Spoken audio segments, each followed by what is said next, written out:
A Love I Never Dreamed I Could Have celebration from William Goldstein's newest work, Kazimierz, A Story of Love and Destiny. It's a sweeping one-act opera inspired by the legendary 14th century Polish king Kazimierz the Great and his beloved Esterka. It's a timeless story of love, fate, and inclusion. Timeless, universal celebration of life, love, fate, and destiny, and it's filled with inspirational philosophy, infectious melodies, and celebrating how the power of compassion can change the course of history. Kazimierz, A Story of Love and Destiny, had its world premiere this past August at the Imagine Culture Without Borders Festival in Kazimierz, Dolny, Poland. A worldwide album release is scheduled for Friday, January 9th, 2026. And I don't know about you, but I'm looking forward to that. Don't want to make anybody bummed out there, but I have the album. So I'm already becoming a big fan. I want to tell you about William Goldstein. He's had an incredible life. He's an incredible musician. He was born on February 25th, 1942 in Newark, New Jersey. He's a composer, improvisational pianist, recording artist, and arts philosopher whose career spans film, television, concert music, and the unique discipline of instant composition. More on that later. Goldstein's talent for playing the piano by ear, nurtured from a young age, propelled him to formal music training at the age of 9. He pursued his studies at Columbia University, later attending the Manhattan School of Music and Juilliard. And in 1975, he was discovered by Berry Gordy, who brought him to Los Angeles under contract with Motown as a recording artist, composer, and producer. Now, William and I have had, this is the second time he's been on the show. That first interview we did was based really around that time. So if you're curious and you want to dig a little deeper, look for that interview, first interview with William Goldstein. Simultaneously, he completed a commission for the bicentennial work Celebration Overture, 1776 to 1976, premiered by the National Symphony Orchestra in 1976. And over the decades, Goldstein has composed more than 50 film and television scores, among them the series Fame and The Twilight Zone, and he has released over 70 albums under labels such as Motown and CBS Masterworks, and now via his own label in partnership with The Orchard. A defining trait of Goldstein's artistry is his ability to compose in real time. That is, creating music on the spot, whether improvising for dance, responding to film footage he has just seen, or developing new pieces in front of an audience. He has popularized this art of instant composition through masterclasses, recitals, and album recordings. He's also a committed educator and arts advocate, serving as a founding director of the California State Summer School for the Arts, a founder of the Museum of Contemporary Art in Los Angeles, and he has held roles within the Academy of Motion Picture Arts and Sciences. As a pioneer of integrating technology and electronic tools into his composition, he created the first fully computer-sequenced direct-to-digital score for Ocean Quest, released as Oceanscape by CBS Masterworks. And he composed the full musical score for the video game King's Quest. Is that 4? One of the first computer games. 4, yeah, good. The first computer games to have a sophisticated but bespoke musical soundtrack. The very first. The very first. Yeah, don't take that away from you. He has contributed. It was just beats. He has contributed arts writing and opinion pieces to the New York Times and the Los Angeles Times, engaging philosophically with the role of art in society. Some important works there. And over his career, streaming metrics suggest William Goldstein's catalog receives several million streams monthly, between 2 and 11 million across all the platforms. Wow. All right. He has received 3 Emmy nominations and 1 Grammy nomination for his scores, including for Fame, Hello Again, and Shocker. Welcome, my friend, William Goldstein. Welcome back. God, you're better than my mother. That's great. I love that. You remind me that, in essence, I'm a philosopher, but it's hard to earn a living as a philosopher, so I write music. Uh, I want to That's make your a day one. job. You got the Yeah, day job as a philosopher. The extra gig is your music, huh? yeah. Pays the Uh, bills. I have to make one small correction to the Oh, I really was hoping I very. would got it. You were fabulous.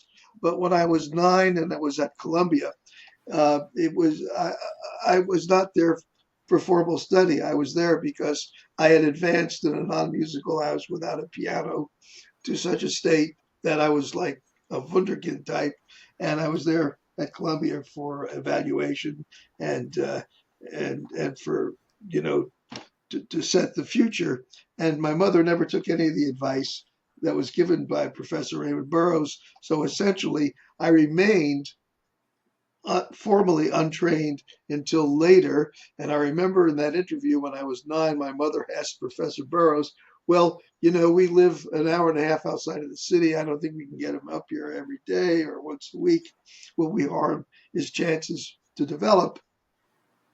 And Burroughs basically looked her in the eye and said, well, it would be like trying to stop the river heading towards the sea. He'll continue to grow on his own. And when he needs a teacher, he'll find one. And that's basically what happened. Wow. And I think I don't know if you told that exact story, but I really do want people to go back and listen to that first interview because I think we spent a lot of time on your early career and your film career. Yeah, and that's basically the way I tell the early story. Yeah, and it's such a fascinating story. I'm going to jump ahead if you don't mind, because Please. I know a lot of those stories, and I'm so fascinated with the instant composition and you being there, real time creativity. It it feels like it's got to be for me as an audience member, as a listener. It feels like it's just this lightning bolt almost that hits you with this creativity. And I want to explore it a little bit more with you. We heard in the first segment at the Berlin Solidarity concert, Andrea's 3-note as an example of that. And I'm going to listen to another one here in just a moment. Most composers work by planning, sketching, revising, and you often create spontaneously. So I want to play a real quick example for the audience. This is Dance Fantastique. That was beautiful. We just listened to William. Could you describe your mental and your emotional process in a moment of instant composition? What are you going through? Well, interesting. Dance Fantastique, by the way, it is a collaborative composition. So we had the former concertmaster of the Berlin Philharmonic, Guy Braunstein, and we had a very talented dancer. And there was no preparation, there was no anything. I just start. So I have two modes of creativity. If I'm in the instant composition mode, it's like we're having a conversation, which we're having a conversation, and you're speaking to me, and you're not thinking a full sentence and then speaking it. You are speaking in real time. And my gift, this is a really big revelation for me that I had just maybe 20 years ago, was I was born with the ability to speak the language of music as effortlessly as we all speak the spoken language. So when I'm doing instant composition, I'm really bypassing the mind and the conscious. It's all going in the background. Like when you're speaking, you're not aware of forming sentences or where the verb goes or where the noun. It just comes out naturally, and that's what happens when I'm doing it. I'm expressing myself in the language of emotions in real time, and for most audiences, it's a virginal experience. And virginal experiences are very exciting. So people get really excited when I do this kind of thing. On the other hand, when I'm actually composing, like the opera, Kazimierz, that is mind intensive. The mind is involved in everything. And I was writing the libretto as well as the music and orchestrating it, that you don't get away from it. But when you go back and look at the 18th, 19th century guys, like Chopin wrote impromptus. And when Chopin wrote an impromptu, by the time he's writing it down, it's no longer an impromptu. He's trying to remember what he did and put it down on paper as best he can. But today, because we record everything, we actually have the actual impromptu recorded in real time. It's amazing, Yeah. and I love it, and it's effortless. So I will do any live performance at all without it, with just trying to warm up, make sure my fingers are connected to my brain, and I don't have to worry about, did I learn this piece? Am I going to play it correctly? Because I don't know what I'm going to play. I'm just out there doing it, and I love it. There's some freedom there that you must just love, must I be love the freedom. exhilarating. Well, we just played two examples for everyone listening right now. Andrea's three notes and Dance Fantastique. What essential elements should or would you like the listener to notice in those two? The emotional connectivity, Mm-hmm. which is the commonality of all art that sustains itself and endures, is the ability to touch To connect. a person and connect with the nobler parts of our being and inspire us to be better than we can be. And that's it. And I think And that's true whether it's a book, it's a movie, it's hanging on a wall, or you're listening to it. If it has that kind of connectivity, it'll endure. And if it doesn't, it won't, which is something I realized very early in my career. And I know in '96, I wrote a op-ed, my first published op-ed for the LA Times called Making Art Passionately, where I basically challenged the creators of esoteric art to get real and try to communicate, because without the communication, there's nothing there. Uh, I think it's more than my belief. I think history bears it out. yeah. Is there any, do you train or do you maintain a discipline for this instant composition, or like, is there a daily practice or a mental conditioning involved, or is it just what you said, as simple as my making sure my brain's connected to my fingers? Yeah. Do you practice speaking every day, Jeremiah? Or do you just, Yes. Yes, yeah. with you, I did it off air with you for about 10 minutes. Well, all right. So when I No, warm I up do for a not. I'm not concert, being. I'm being smart, but yeah, well, you are smart. You were thank born that way. So when I'm preparing for a live performance, for a week or two before then, I will spend time at the piano making sure my technique is good so that I don't get tongue tied, as it were, you. and Yeah, I'm not tripping over myself, and that my fingers can express what's coming out of my mind. And that's the only it's preparation interesting. I That's do. it. So to make sure it flows, you make sure that you're feeling the Right. music and it's coming to And, you. and that I can play, that technically I can play. So that it does take a certain amount of time to make sure your finger and mind are well connected. Yeah, it feels like it's almost like you're opening yourself up to a different. You're being receptive in a way, and you've got to get in that frame of mind. You've got to get into that groove. Do you ever go back and edit or refine any of your spontaneous ideas afterwards, or I do, do you? honestly.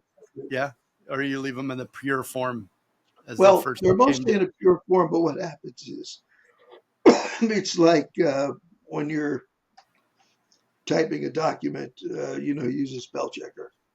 Occasionally, maybe my fingers hit two notes when I meant for one note. So I go and I clean it up. I'm not usually doing massive editing to a composition, although I will take sections out if I think they're superfluous. Or for instance, here's a trick I'll share.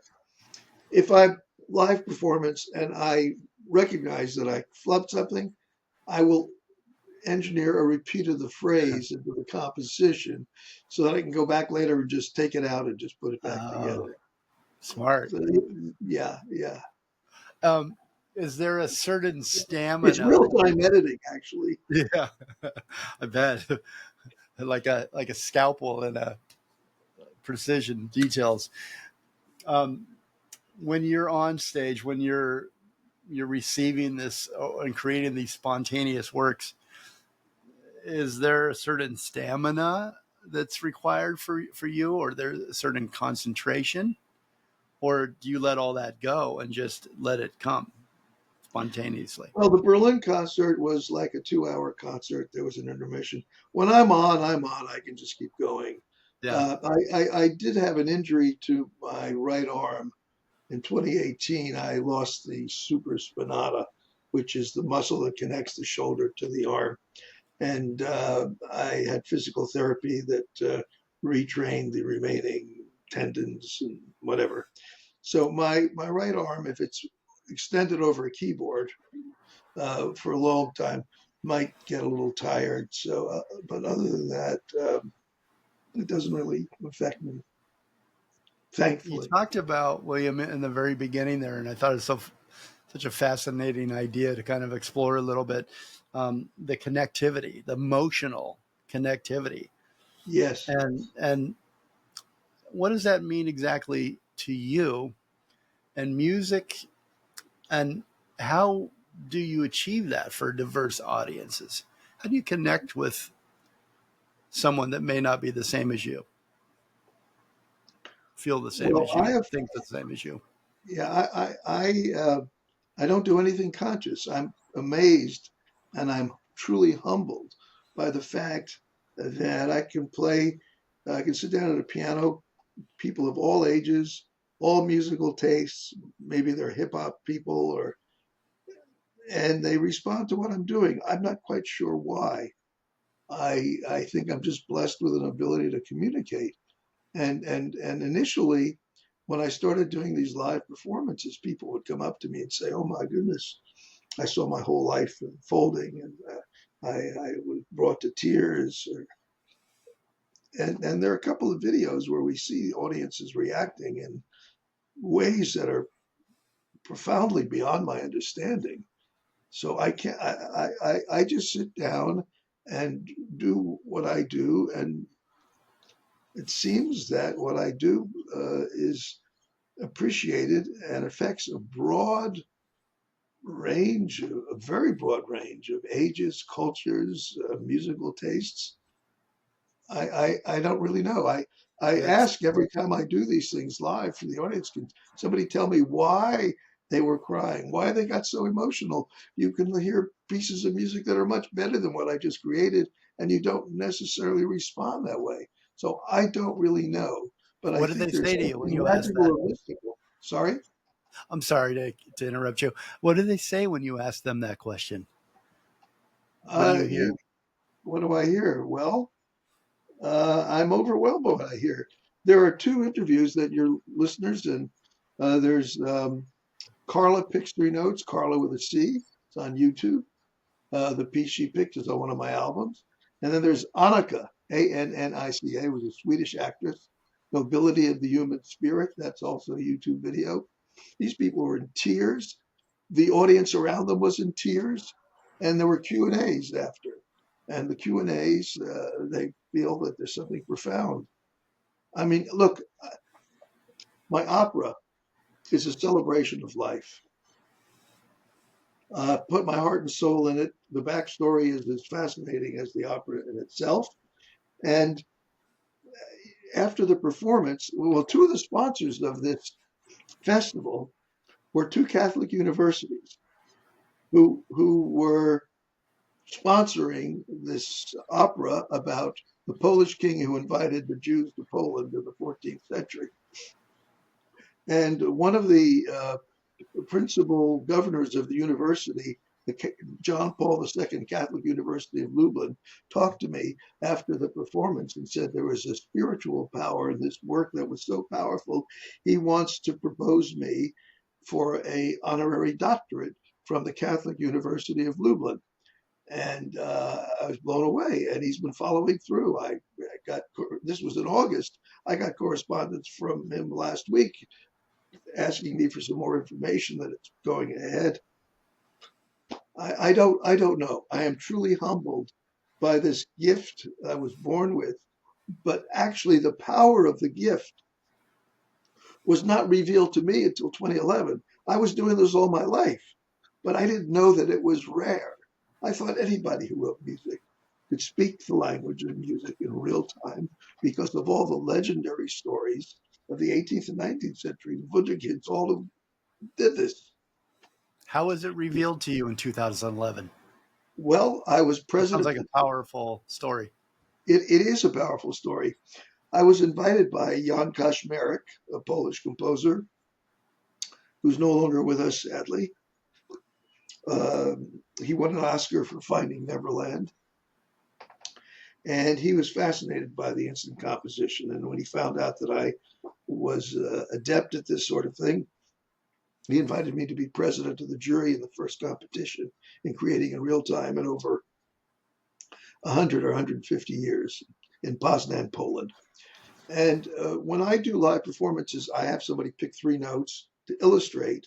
I take the three notes and create a composition. This illustrates, as you heard with Andrea's piece, that I'm not sitting down playing a piece that I'm claiming I'm creating. You can see I'm creating it because I start with those three notes. And Jan says to me, we have to eliminate the three-note competition. I said, why? He said, it's too hard. Nobody can do it. And we had 50 contestants from around the world. None of them could do it. And subsequently, I've only come across a couple of people who do it in one fashion or another. So it's not common. Yeah, it's a gift, as you said. Well, let's talk about your newest project, the opera. I'm really excited to hear more about this. You were commissioned, if I've got it right, to tell the story of the 14th century Polish king Kazimierz and his beloved Esterka. How did the commission of this project open up you creatively? Did it open up new things for you? Well, there are no accidents in life. The whole opera is about fate and destiny. My whole life is fate and destiny. Everything I have in my life, Jeremiah, I've been given. And everything I don't have has been kept from me till I'm ready to have it, I imagine. But I love musical theater. I've been involved in musical theater, came close to getting something on Broadway, but never quite got it. The woman who commissioned the work is a German princess, Prinzessin Irina Zusein Wittgenstein. I'm glad you did that instead of me. Yeah, yeah. And I met her in 2011 in Poznan when I did my first thing. And she's a patroness of the arts. She was blown away with what I did. She lives in Europe, and she's her major significant other is in Beverly Hills, so she's here a lot. And I've been invited to do many salon concerts at their home here, as well as in Europe. And she's been talking to me about it for a couple of years about this festival she wants to do in Kazimierz Dolny and how important Kazimierz was. And she wanted me to do something. So she sent me a poem about Kazimierz and Esterka. And I read the poem. I said, what should I do? And she said, well, we'd like you to write something. I said, would it be less expensive if you just have me come and I'll do something spontaneously, just pay for my expenses. It won't cost a penny. No, we want you to write something for an orchestra. And so I first thought maybe a song cycle. And then as I thought about it, well, maybe a short opera. So I proposed a short 20-minute opera. Well, I started working and I was 20 minutes and he hadn't met the girl yet. So I knew it had to be longer. So it's now about 44 minutes long. And I wrote the libretto. I haven't written a libretto before, but I am a philosopher. And fate really intervened. So the backstory here is the concert that I gave in Berlin. You just played two pieces from that concert. Now, we are at a historical moment in time. We may be on the verge of peace in the Middle East. But my concert in January of 2024 was in support of the victims and hostages of the October 7th attack. And I gave a lot of interviews. And one of the interviews I gave was to a young German woman who was head of media creation for a company called Struer, one of the largest German media firms. And she's head of media creation, and she's in charge of 10,000 digital screens, and she's a heavyweight. And she was my last interview. I did a lot of interviews, and I was told I'd be interviewed by Frau Enderlein. So I'm expecting a very frumpy middle-aged Frau Enderlein to show up. And instead, there's this gorgeous, young, dynamic woman who fancies herself an expert in real-time communication and had to meet me because I'm doing real-time creative work. Now, I'm not going to mention her name, but it's already a public relationship because the interview she did with me is online. You can see the chemistry between us. And during the interview, she says, we have to continue this. And after the concert, it did continue. And this woman, who was 45 years younger than me, dragged me into her life. I would have gone willingly, but I thought it was so inappropriate. What does she want with me? I'm 80. At the time I was 81. She was 36. We both grew a month later. She was 37 and I was 82. Anyhow, to make a long story short, it became clear that there was a really deep magical connection for both of us. And she expressed this clearly. It was one of the few times it was like nobody's chasing anybody. It was just instant connectivity. But she did say to me, because she's a practical German woman, I'm 37 years old. I want to have a child to grow up with a father, so I can't cross a line with you because I'll be lost. And I said, that's okay. We'll just be friends. And we were friends, and we got closer and closer. And I released a single with her on the cover. And I won't even mention the name of that single, but it's out there, part of my catalog. And I put a YouTube video together which chronicled the incredible, very high level soulmate connection. And she invited me to a major event in Berlin in May to help promote the album and promote some project we wanted to do together. We were planning on working together. And everybody at this black tie event thought we were the perfect couple, and that freaked her out because she wanted to, she wanted to stick to her plan. Yeah. And anyhow, it ended, and she doesn't talk to me. But during that time, I wrote the most amazing poems about fate, destiny, and love because I was opened up to things I never thought were possible and reflected upon them. And when I saw the story of Kazimierz and Esterka, the fate and the destiny, I thought, my God, I've kind of written this. And I asked the people who commissioned it to give me a couple of weeks to see if I could tackle the libretto. And I started, and they loved it. And so I was encouraged to write the whole libretto. So this opera, I wrote the libretto, composed it, orchestrated it. It's my philosophy of life. It's a real love story behind it. There's a real love story. Wonderful love story. Yeah, at least the opera has a happy ending. But I must say that even though this woman does not talk to me anymore, the 5.5 months we had together were so wonderful. I would not have traded them for anything.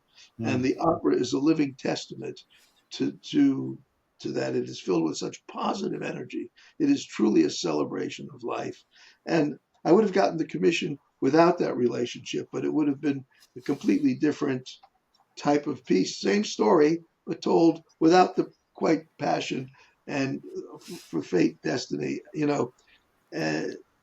what can I say, Gerald? Yeah, well, that's a beautiful story, and it's you took from it what you needed and it inspired this wonderful Well, piece I of always art. look, life is a series of, if I put the philosopher hat back on, life is a series of challenges for all of us. We go through life and we evolve. Our souls evolve and we grow and we learn. For what reasons, you can take your own guess. I don't know. But clearly, life's an educational process. You look at history, you see the names change, places change, but the situations remain mostly the same. And so I always think there's a reason for everything. So I ask myself, what in the world do I have such an incredible relationship? And then it's over. What's the point?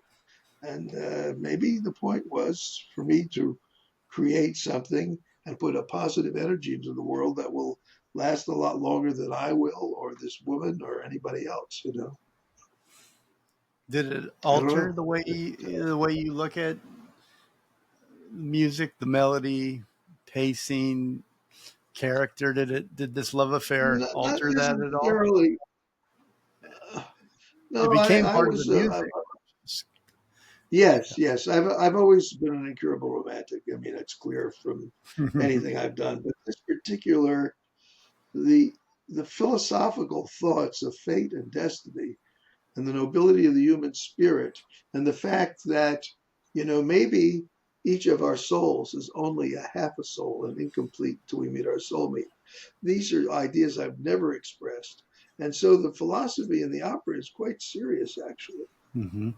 and it encourages us at the end to be the best that we can be, and with the help of destiny, to be a light unto the world. I And we like that really need message. light at this point in our lives. So I'm hoping that the opera will have a life of its own. It's very, very difficult, but I've started sending it out to companies, and so far I've been getting very positive feedback. Well, I liked you sort of alluded to this in the beginning when describing the inspiration and the story. King Kazimierz and Esterka's love led to an act of tolerance that shaped Polish and Jewish history. The king's invitation for the Jewish people to settle under his protection, and how did Yeah, that it's theme of amazing. cultural inclusion? How did that cultural inclusion, which you've talked about a little bit here today, Yeah. a few times, and unity inspire your score? Well, my score is inspired by a lot of stuff, but that is I'm a lover of history, and that's very powerful history. And I will tell you, back in the day when I was a Motown artist, a white face on a black label, and Martin Luther King was one of my heroes because Dr. King was all for focusing on the commonalities of our humanity rather than separating us as like some of the current um, social movements try to do. Racism is a huge thing, and people are demographics are now a huge thing. We should not. Dr. King was against demographics. He was for the commonalities of our humanity, and he was right. And will we ever get there? I don't know. But that was always a part of my mind, just as writing the opera about this king who opened his heart, whether the idea of inviting her people would have occurred if he hadn't met her and she hadn't taken his heart. But well, it is history that he did do this. The relationship with Esterka is shrouded in a little bit of magical mystery, and you know there people are looking for a way to explain what's going on, Mhm. and so the story is part legend, and but you have Polish historians who swear that she was real, and he did build her a castle. He built a castle with an underground connection to his main castle. Who knows? Or maybe my version of history will become the version of history that's. Yeah, it's a beautiful story, and it ends with a call to welcome strangers into your life, and That's right. be a Yeah. light, be a light unto the world. What do you hope audiences are going to carry away emotionally and Well, spiritually after if they hearing? listen to the end message was to be the best that you can be, and with the help of destiny, be a light unto the world. Yeah, welcome strangers in your life. Uh, Meet all of the challenges put in your path as best you can. The I booklet, want people to be inspired, and everybody I've talked to that has heard it has really been blown away. And the response the day after the performance from the Catholic University in Lublin, from this, this priest father Miroslav Verbal. Uh, what a conversation we had. He was really. I'm truly humbled, truly, as I am when I do my live performances and people respond so emotionally. There's a power here that's beyond my understanding.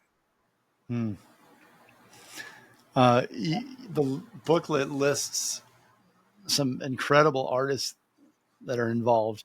Would you mind talking about a few of them? Well, we had some of the premier talent of Poland.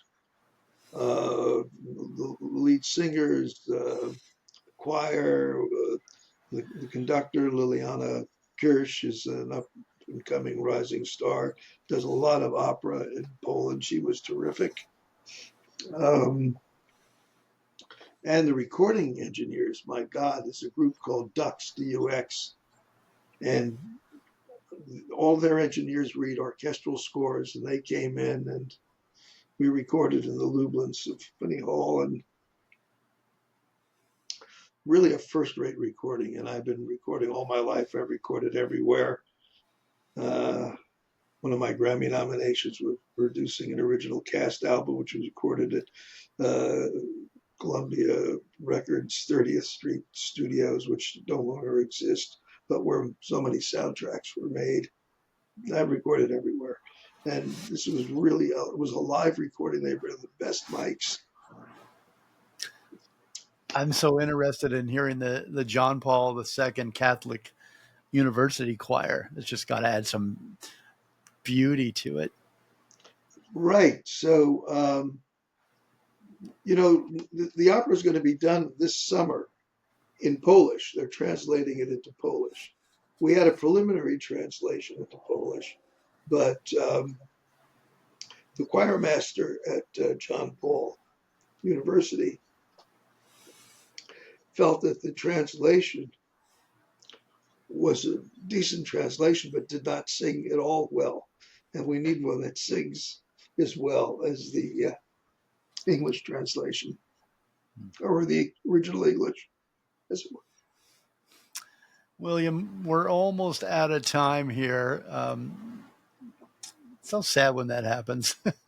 Well, Jeremy, we should start planning the third interview. We should do, yeah, the third Start interview. I planning like the that. third Let's just interview. roll.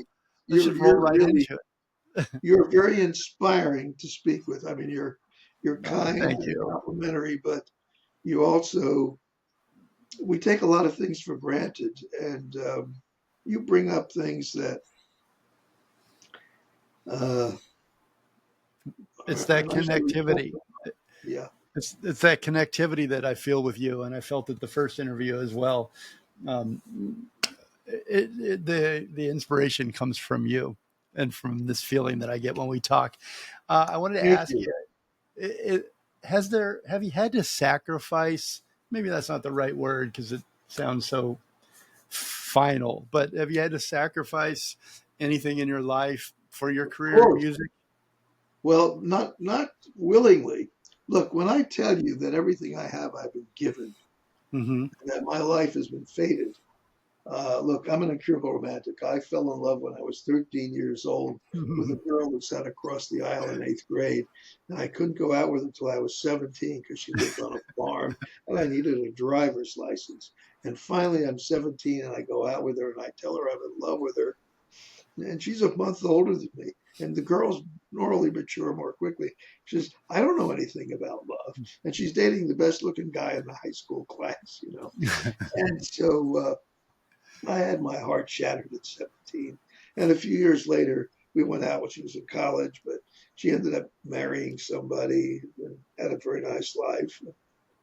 I think you've done so much writing. Maybe there should be a book of your love stories, since you're such a romantic and you have these great stories, Well, if you know even if any they're publishers who tragic. are interested, if you know any publishers who are interested, it's been suggested to me to do a biography or an autobiography or a memoir. I'd be happy to do it, but I'm just so busy I won't get around to it until Yeah. you Well, know you're somebody. writing, you've written some of the most beautiful songs that inspire love in your listeners' lives out there, including me. And I think that's such a special gift that you've given us. So thank you. Well, I've paid a price for it, I guess, but You've paid a not price. And willingly. Everything I have, I've been given, honestly. You know, and I think we have the lives we're meant to have. Look, back to my philosophical hat. We're all enrolled in the same great university of life, Jeremiah, but we're not all in the same course. We're not all in the same year of matriculation, and none of us can judge our own lives by anybody else's life.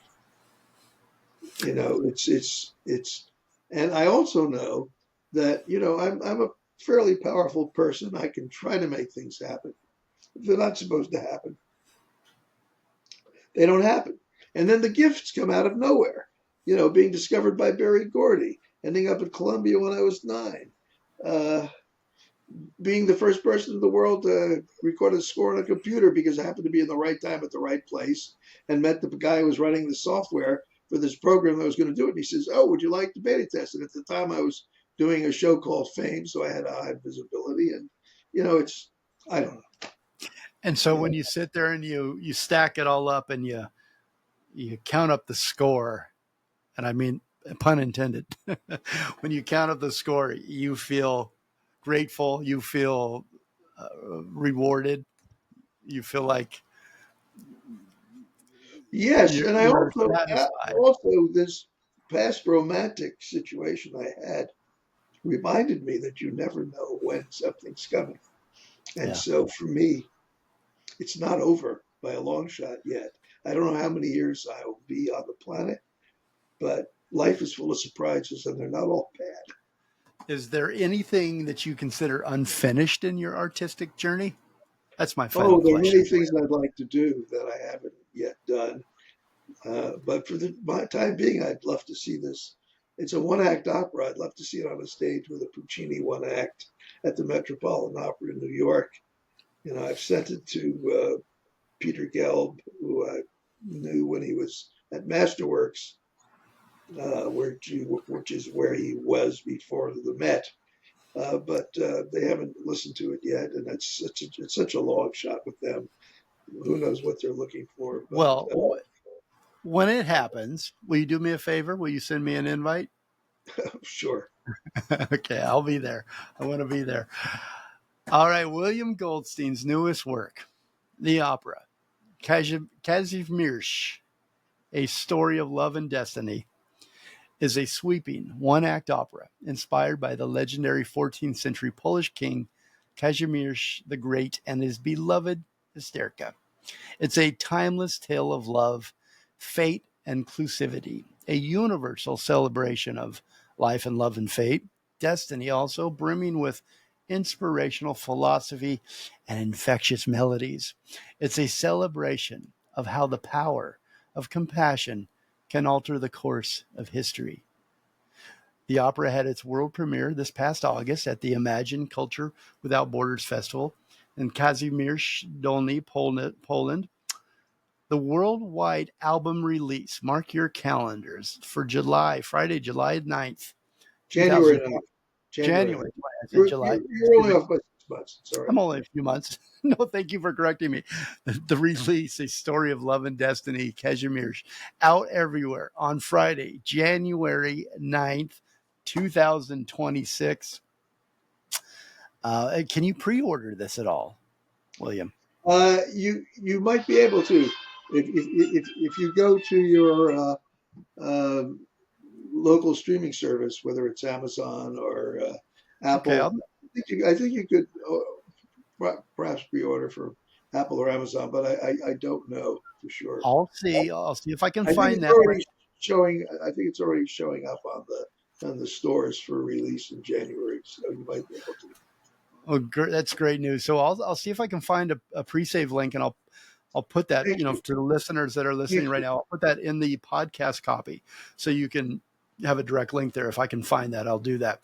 And I wanted to tell you before we go, um, a big fan and a friend of ours, Larry DeVoskin, he's in consideration for a Grammy. So his new Wonderful. song, yeah, it's called "This New Age." And if you know anybody out there who's a voter for the Grammy, spread the love for Larry. He's a good friend of the show. And so is our friend Carol Connors. Her audiobook is up for a Grammy. So we wish them both luck on that. William, Me too. thank you so Yeah, me too. Thank you so much for the time today. And And thank you for being such a fabulous host, Jeremiah. oh, thank you, sir. Congratulations on the new album. I can't wait to get that. I've already got it, but I want everybody else to experience it as well. And hopefully we can come see you in New York when if you get it on Broadway. Thank you, sir. Thank you. Listen more and evolve. And everybody have a great week.